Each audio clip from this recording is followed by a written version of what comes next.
अजित पवार विमान दुर्घटना प्रकरणामध्ये एक महत्त्वाची माहिती। कर्नाटकामध्ये दाखल गुन्हा महाराष्ट्र सीआयडीकडे वर्ग करण्यात आलेला आहे। सीआयडी तपासात कर्नाटकात दाखल गुन्ह्याचाही तपास केला जाणार आहे।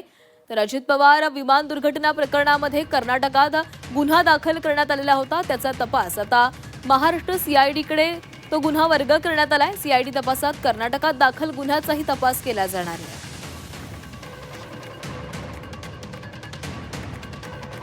अजित पवारांचा मृत्यू विमान अपघातात हा अनेक प्रकारच्या संशयाचा भोवरा तयार करणार आहे आणि आता त्यामागे तर काही नवीन गोष्टी पुढे येत आहेत। तो अपघात नव्हताच, तर तो घातपात होता आणि ते कशाच्या इशाऱ्यावर झालं, कोणाच्या इशाऱ्यावर झालं यावर संभ्रम आहे। मला हे कळत नाही की देशाचे, आपल्या राज्याचे, महाराष्ट्राचे मोठे नेते, उपमुख्यमंत्र्यांचा विमान अपघात होतो, या संदर्भात साधा एखादा FIR होऊ नये, केवळ SIT नेमून चौकशी करायची। तुम्हाला गुन्हा दाखल करून चौकशी नंतर क्लोजर करता येईल, काही सापडलं नसतं तर क्लोजर रिपोर्ट देता येतो।